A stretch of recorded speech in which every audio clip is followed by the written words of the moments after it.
우리가 사랑이라는 단어는 누구에게나 정답고 가슴이 설렙니다. 그러나 우리는 사랑이라는 단어를 세속의 의미보다 성경적 의미, 즉 예수님께서 우리에게 보여주신 사랑에서 접근하고 실천하는 것이 하늘 백성의 태도일 것입니다. 세상에서의 사랑은 드라마, 영화, 소설에서 묘사하고 있는 그런 감성적 측면을 강하게 표현하고 있습니다. 그렇다고 해서 인간 세상에서 묘사되는 모든 사랑이 예수님의 사랑과 거리가 멀다고 말하는 것은 아닙니다. 성경에서 사랑은 헌신적, 희생적 측면의 의미를 강조하기 때문에 세상에서 묘사되고 있는 사랑과는 어느 정도 거리가 있다고 할 수 있겠습니다.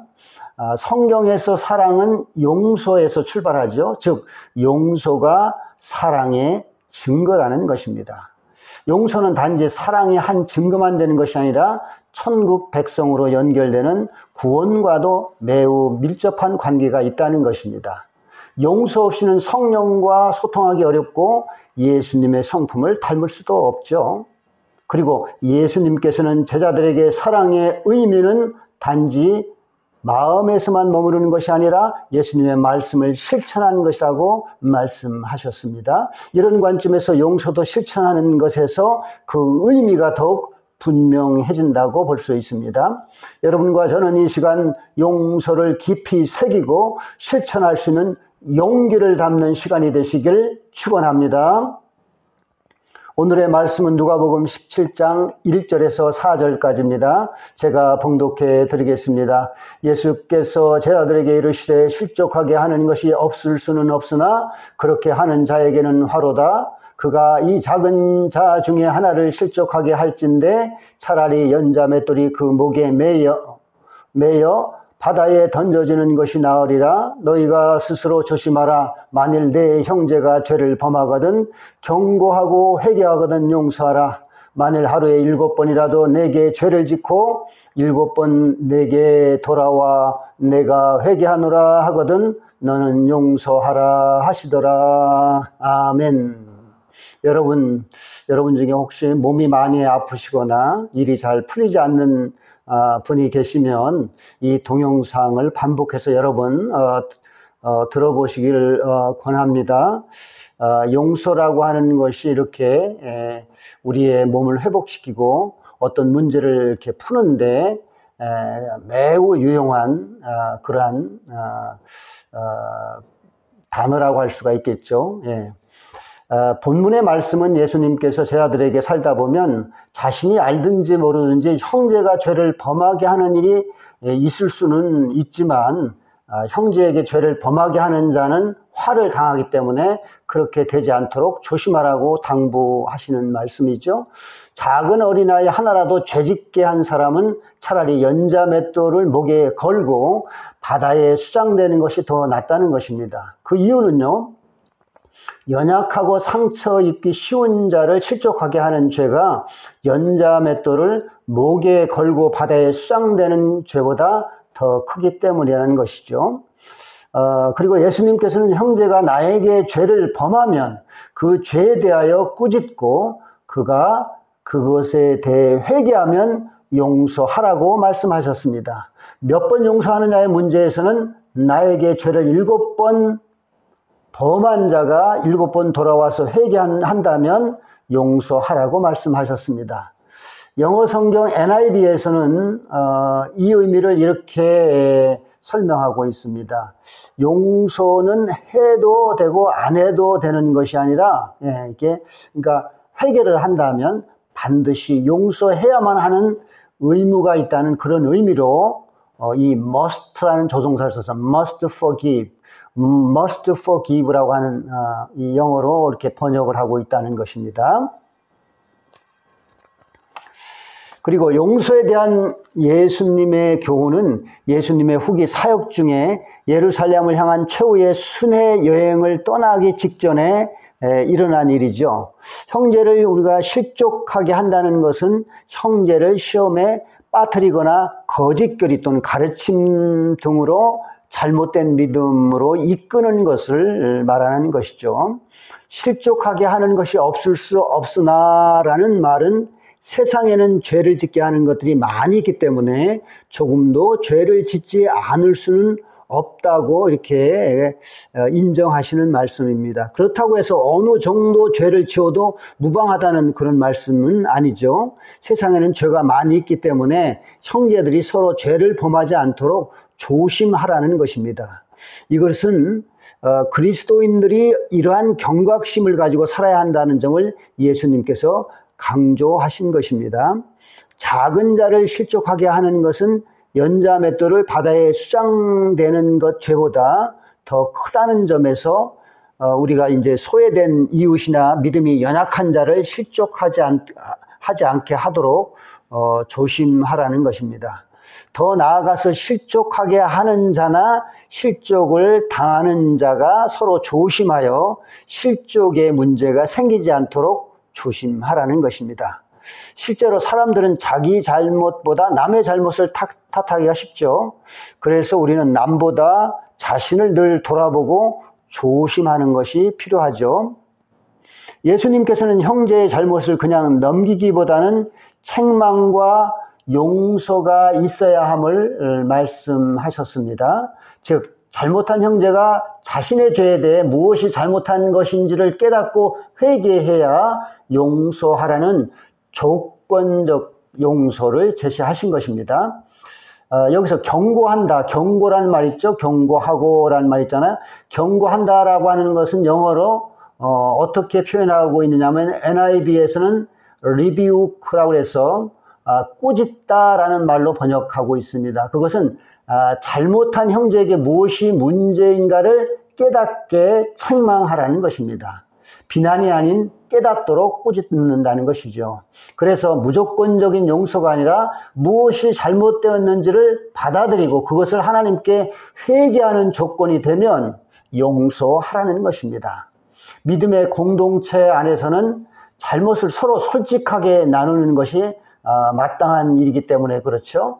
우리가 용서한다라고 하는 그 의미는 뭐뭐로부터 멀리 떠나보낸다, 또 빚을 완전히 탕감하다라고 하는 그런 의미가 있다고 합니다. 그래서 용서는 죄에 대해 완전히 잊어버리는 것을 말합니다. 마태복음 18장 21절과 22절에 70번씩 7번이라도 용서하라는 예수님의 말씀이 있습니다. 용서에는 죄의 범위와 제한을 초월한다는 것입니다. 여기서 7번 7이 있죠. 7은 완전수이기도 하지만 무제한의 수를 의미한다고 합니다. 즉 용서에는 제한이 없다는 것이죠. 회개에 대한 무제한의 용서는 용서의 의미를 약화시키기보다는 철저한 회개의 중요성을 강조하는 것이죠. 이런 점에서 무제한적 용서는 철저한 회개를 위한 전제라고 할 수가 있는 것이죠. 만약 그리스도인의 공동체 안에서 단지 죄에 대해서 비난만 하거나 옹호만 한다면 진정한 용서를 통한 영적 기쁨을 기대할 수 없을 것입니다.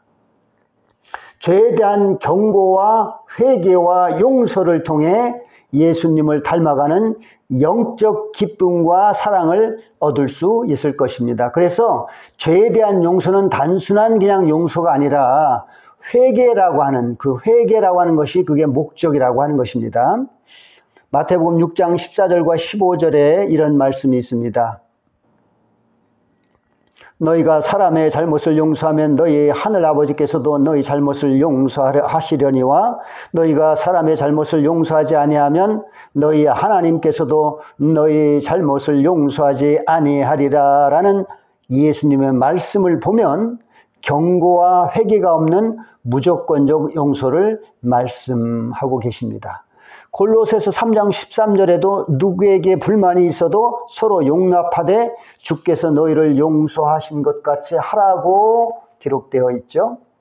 예수님께서는 우리의 죄를 사하시기 위해서 무조건적인 용서의 증거로 십자가에 달려 돌아가셨습니다.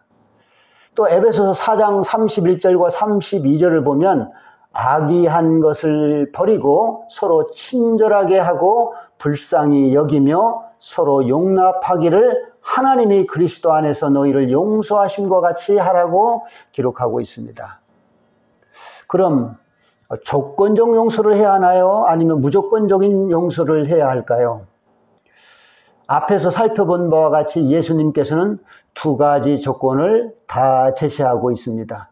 위에서 제시된 마가복음 7장 1절과 4절까지 말씀에서는 조건적 용서를 언급하고 있고, 마태복음 6장 14절과 15절, 골로새서 3장 13절, 에베소서 4장 31절과 42절 등에는 주님께서 우리를 용서한 것 같이 무조건적 용서를 언급하고 있다는 것입니다.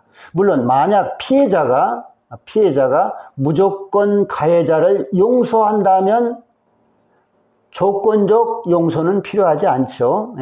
즉 피해자가 어떤 두려움이나 강제성 없이 사랑의 마음으로 또는 주님의 마음으로 가해자를 용서하는 것은 진실한 용서가 되죠. 그래서 어떤 이가 성경의 말씀의 한 부분만을 읽고 무조건적 또는 조건적 용서를 주장하는 것은 조심해야겠죠.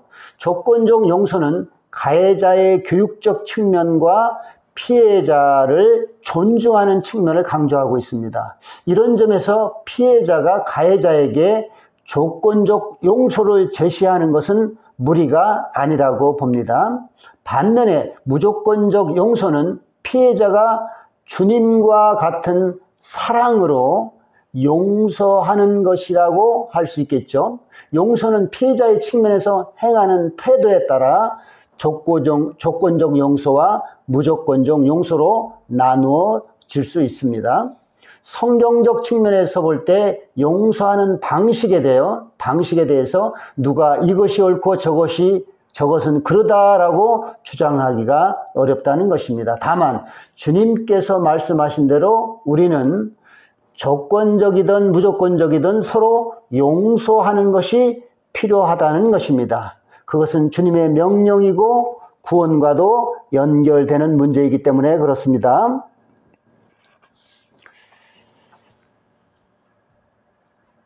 만약 용서가 없으면 죄로부터 회복할 수 있는 기회가 없기 때문에 그렇죠. 어떤 용서를 할 것인가에 대한 기준이 서지 않을 때는 하나님의 말씀을 읽고 감동이 오는 쪽을 선택하거나 주님께 여쭤보는 것이 좋다고 봅니다. 그러면 성령님께서 위로해 주시고 지혜를 주실 것입니다. 그래서 우리는 늘 주님과 소통하는 관계가 이루어져야 합니다. 그리고 주님께 용서하는 사랑의 마음을 달라고 간구하는 것이 필요합니다. 요한복음 8장 1절에서 11절까지 보면 바리새인들과 서기관들은 음행 중에 잡힌 여자를 예수님 앞으로 끌고 왔습니다. 서기관들과 바리새인들은 예수님께 모세는 율법에 이런 여자는 돌로 치라 했는데 예수님은 어떻게 하실 것인가를 물었던 것입니다. 이것은 예수님을 시험하여 위험에 빠뜨리려고 한 것이죠. 예수님께서는 손가락으로 땅에 글을 쓰시고 너희 중에 죄 없는 자가 먼저 돌로 치라고 말씀을 하시자 간음한 여자를 심판하려고 모인 자들이 양심의 가책을 느껴 모두 그 자리를 떠나고 그 여자만 남게 되었다는 것입니다. 예수님께서 그 여자에게 정죄할 사람들이 없다고 하시며 나도 용서할 테니 다시는 죄를 짓지 말라고 하셨습니다. 나도 용서할 테니 다시는 죄를 짓지 말라고 하셨다는 것입니다. 죄 없는 자가 먼저 돌로 치라는 예수님의 말씀을 듣고 간음한 여자를 처벌하려고 했던 사람들이 양심의 가책을 느끼고 하나 둘씩 사라졌다는 점을 우리가 생각해 봐야 합니다. 즉 나의 양심은 어떤지 살펴봐야 한다는 것입니다. 우리는 남의 죄를 비난하고 정죄하기는 쉽죠. 나의 죄는 없거나 별것 아닌 것으로 생각하고 남의 죄는 나의 죄와 다르다고 생각하는 경향이 있습니다. 그러니까 남의 죄는 크고 나의 죄는 적다. 또 남의 죄는 있지만 나는 죄가 없다. 이런 식으로 생각하는 경향이 있다는 것입니다. 그러나 처지를 바꾸어 생각하면 죄를 지은 여자의 입장과 처지를 우리가 헤아릴 수가 있겠죠. 입장을 바꾸어 보는 거, 이렇게 입장을 바꾸어 보면 남의 죄를 보는 시각이 달라진다는 것입니다. 남의 죄보다 나의 죄를 보게 된다는 것입니다. 그리고 회개하고 반성하게 된다는 것입니다. 그것이 바로 사람의 양심이라는 것입니다. 물론 그런 양심도 없는 사람도 있죠. 그래서 남의 죄를 정죄하기 전에 나의 죄를 먼저 살피는 겸손이 필요하다는 것입니다. 남의 떡이 커 보인다는 그런 말 있죠. 그런 말처럼 남의 죄를 판단하기 전에 나의 죄, 나의 또 가족의 죄나 이런 허물을 좀 살피면 남의 죄를 함부로 언급하지 못하고 정죄할 수 없다는 것입니다. 용서도 이런 점에서 우리가 판단해야 한다는 것입니다. 똥 묻은 개가 겨 묻은 개를 나무란다는 우리 속담이 있죠. 남의 죄를 정죄하기보다 먼저 그를 긍휼히 여기고 하나님의 용서와 자비를 구해야 합니다. 그래야 우리의 허물도 남에게 이해되고 하나님께 용서받는다는 것입니다. 다윗은 잘못이 없는데 사울 왕에게 거의 10년 동안 쫓겨다니며 고통의 시간을 보냈습니다. 억울하고 죽을 고비도 여러 번 있었으나 하나님을 의지하고 인내하며 지냈습니다. 그 결과 그는 하나님의 은혜로 왕으로 세워졌고 사울은 자결하여 죽고 말았습니다. 여러분, 요셉은 어떻습니까? 요셉은 어린 시절에 형들의 시기로 애굽의 노예로 팔려갔습니다. 보발디 장군 집에서는 거기서 일하면서 억울한 누명도 쓰게 되었죠. 그러나 그는 누명에 대해 변명하거나 억울함을 호소하지 않고 오직 하나님을 의지했다는 것입니다. 그는 슬픔을 하나님께 기도하며 인내했던 것입니다. 그는 총리가 되어 그의 형들을 다시 만나게 되었을 때 형들을 원망하거나 반가품을 하지 않았다는 것입니다. 오히려 그는 모든 것이 하나님의 은혜라고 말했던 것입니다. 자신의 장자권을 빼앗긴 에서는 야곱을 용서했습니다. 그래서 용서로 서로 형제가 화해했던 것입니다. 그래서 용서는 회복제이며 치료제라고 할 수 있는 것이죠. 결국 용서는 남을 위한 것이 아니고 나를 위한 것이 될 수 있다는 것입니다. 용서하지 못한 감정을 쌓아두는 것은 자기의 영혼을 병들게 하는 원인이 되고 하늘 백성이 되기 위한 성품으로 변할 수 없게 한다는 것입니다. 자신은 남에게 용서를 받고 남을 용서하지 못해 구원에 이르지 못한 경우가 있죠. 마태복음 18장 21절에서 35절까지 보면 베드로는 예수님께서 형제의 잘못을 몇 번이나 용서해 주어야 하는지를 물었습니다. 그러자 예수님께서는 7번, 70번, 즉 49번을 용서해 주라고 말씀하셨습니다. 그것은 제한이 없이 용서해 주라는 것이죠. 형제의 죄에 대한 무제한적 용서는 죄를 가볍게 하거나 용서는 무조건 당연하게 베풀어야 한다는 당위성이 있는 것이 아니라 죄 지은 자의 진정한 회개를 유도하기 위한 예수님의 자비에서 비롯된 것이라고 할 수 있습니다. 그것은 예수님께서 가늠한 여인에게 용서를 베풀었던 것과 같이 다시는 죄를 짓지 말라는 긍휼함이라고 할 수 있습니다. 그리고 예수님께서는 천국은 결산하려는 임금과도 같다고 말씀하셨죠. 주인에게 빚진 종은 갚을 것이 없지만 자신의 소유, 즉 가족들을 팔아서라도 갚겠다고 주인에게 말하자 주인은 그를 불쌍히 여겨 모든 빚을 탕감해 주었습니다. 그러나 탕감받은 그 종에게 빚진 동료는 그가 참아준다면, 그러니까 탕감받은 종이 참아준다면 그의 동료가 그의 빚을 갚겠다고 간청했으나 주인에게 빚을 탕감받은 종은 동료의 사정을 전혀 고려하지 않고 빚을 갚지 않는 그런 대가로 그의 동료를 옥에 넣었다는 것입니다. 이 사실을 탕감해 준 그 주인에게 알려지게 되자 그 주인은 노하여 빚을 탕감해 준 그 종을 다시 불러서 내가 너를 불쌍히 여겨 너의 빚을 탕감해 주었는데 너는 너의 동료를 불쌍히 여기지 않았다고 하면서 그가 빚을 다 갚도록 옥졸에게 넘겨주었다는 말씀을 예수님께서 하셨죠. 그리고 예수님께서는 마음으로부터 형제의 죄를 용서하지 않으면 하늘 아버지께서도 우리의 죄를 용서하지 않는다고 말씀하셨습니다. 우리는 남의 잘못이나 자기의 상처만 생각하고 남의 입장이나 남의 상처는 생각하지 않고 남을 저주하고 미워하는 경향이 있습니다. 그런 자들은 주님께서 심판하신다는 것입니다. 때로는 자기가 잘못의 원인을 제공했음에도 불구하고 남이 잘못한 것으로 오해하여 남의 행동을 비난하고 미워하는 일도 있죠. 그 같은 잘못은 분별하지 못하고 자기 중심적, 자기 이기주의적 행동 때문에 그렇습니다. 지금은 옳은 것을 말해 주어도 듣지 않는 세상이죠. 슬프게도 정당한 이유 없이 무조건 자기는 모든 것이 정당하고 공의롭다고 생각하는 사람들이 의외로 많습니다. 마지막 때의 모습이죠. 그래서 겸손한 마음으로 서로 각자 자신을 살피고 남의 입장을 배려하는 자세가 필요하다는 것입니다. 여러분, 우리가 남을 용서하지 못하는 이유가 여러 가지 있죠. 첫째는 남이 나에게 그렇게 말하고 행동하는 것이 기분 나쁘다는 감정이 있기 때문에 그렇다는 것입니다. 그리고 둘째, 남의 말이나 행동에 상처받았다고 생각하기 때문에 그렇다는 것입니다. 용서하지 않는다는 겁니다. 셋째, 나는 잘못이 없는데 남이 나에게 잘못 행동했다고 생각하기 때문에 용서하지 않는다는 것입니다.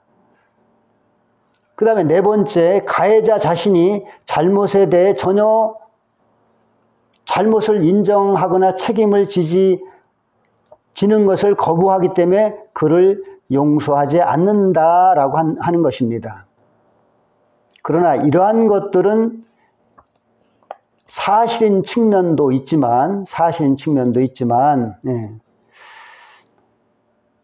사실은 내 자신이 오해하는 부분도 있을 수 있다는 것입니다. 그래서 서로 솔직히 대화할 수 있는 기회를 만들어서 이해와 화해의 마음을 갖도록 하는 것이 좋다는 것입니다.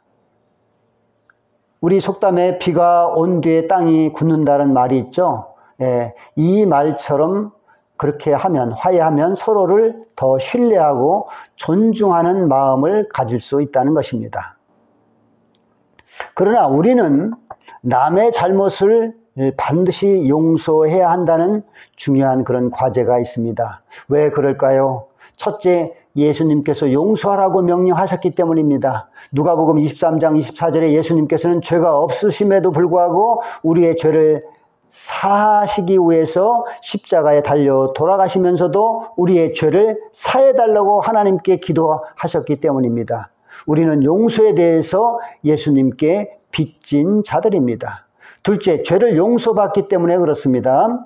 예수님은 마태복음 6장 14절에서 우리가 다른 사람의 죄를 용서하면 하나님께서도 우리의 죄를 용서해 주신다고 말씀하셨죠. 셋째, 용서하면 치유받기 때문에 그렇습니다. 누가복음 5장 1절에서 27절까지 보면 중풍에 걸린 사람을 치유하신 예수님께서는 그에게 너의 죄가 용서받았다고 말씀하셨습니다. 중풍에 걸린 이유가 죄를 지었기 때문이라는 것입니다. 그래서 예수님께서 그의 죄를 용서함으로 치유되었다는 것입니다. 오늘날 많은 사람이 용서하지 못하는 마음의 분노와 상처로 각종 질병에 시달리고 있다는 그런 보고가 있습니다. 죄를 용서하면 치유가 된다는 것입니다. 마음이 평안하기 때문에 그렇습니다. 그럼 어떻게 용서할까요? 남을 물론 용서한다는 거지 말처럼 그렇게 쉽지는 않죠.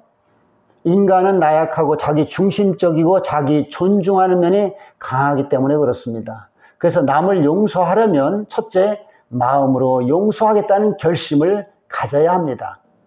용서하지 않겠다는 감정이 올라올 때 빨리 예수님의 십자가를 생각하며 용서한다고 결심해야 합니다. 그리고 용서의 마음이 확실할 때까지 예수님의 십자가를 바라보는 그런 훈련을 해야 한다는 것입니다. 마태복음 18장 22절의 말씀처럼 무제한 용서하고 또 용서해야 한다는 것입니다. 그럴 때 성령님께서도 용서할 수 있도록 도와주시고 마음의 치유가 되어 평안하다는 것입니다. 이럴 때는 몸이 급속한 치유가 일어난다는 것입니다. 그리고 주님의 축복이 임한다는 것입니다. 주님의 도움으로 내가 용서의 고통을 이겨냈기 때문입니다. 여러분께서도 이것을 실제로 체험하시길 권면합니다. 둘째, 나는 정의롭고 상처를 준 사람은 나쁘다는 생각을 내려놓아야 한다는 것입니다. 역지사지의 마음을 가져야 한다는 것입니다. 그것이 믿는 자의 마음이죠. 나의 의만 내세우는 것은 믿는 자의 모습이 아니죠. 누가복음 18장 10절에서 14절까지 보면 기도하러 온 두 사람이 있죠. 즉 바리새인과 세리가 있습니다. 바리새인은 자기의 의로운 일만 기도하였으나 세리는 자기의 잘못된 점을 회개하며 죄인을 용서해달라고 기도했습니다. 예수님은 자기를 겸손히 낮추는 세리는 의롭다고 인정하셨으나 자기를 높인 바리새인은 의롭다고 인정을 받지 못한다고 말씀하셨습니다. 로마서 3장 7절에서 12절까지 보면 사도 바울은 유대인이나 이방인이나 다 같은 죄인이고 진정한 의인이 없다고 말하고 있습니다. 남의 잘못만 바라보면 절대 용서할 수 없죠. 나도 조금이라도 잘못한 점이 있다고 인정하는 사람이 남을 용서할 수 있습니다. 셋째, 자신이 빚진 마음을 가져야 남을 용서할 수 있습니다. 우리는 모두 예수님께 빚진 자이고 알게 모르게 남에게도 죄를 지었습니다. 특히 부모님께 얼마나 많은 죄를 지었는가를 생각해야 합니다. 부모님이 일일이 다 지적하지 않아서 그렇지 우리가 성장하며 얼마나 많은 죄를 지었는가를 생각해야 합니다. 나를 반성하면 남을 용서할 수 있습니다. 우리가 이런 점에서 용서라고 하는 의미를 다시 한번 깊이 생각하는 그런 시간이 돼야 될 것 같습니다. 이제 용서에 대한 문제도 그냥 어떻게 되겠지 이렇게 막연한 생각을 가지시면 안 되고 이제 앞으로 하나씩 둘씩 철저히 해결해야 될 것 같습니다. 여러분과 저는 남의 잘못을 진심으로 용서하며 살아가는 복된 자들이 되시길 축원합니다. 아멘. 여러분 계속해서 말씀을 드립니다. 나라와 민족을 위한 회개기도와 중보기도를 눈물로 계속해 주십시오. 우리가 사는 길은 예수님께 기도로 매달리는 것뿐입니다. 여러분 감사합니다. 샬롬.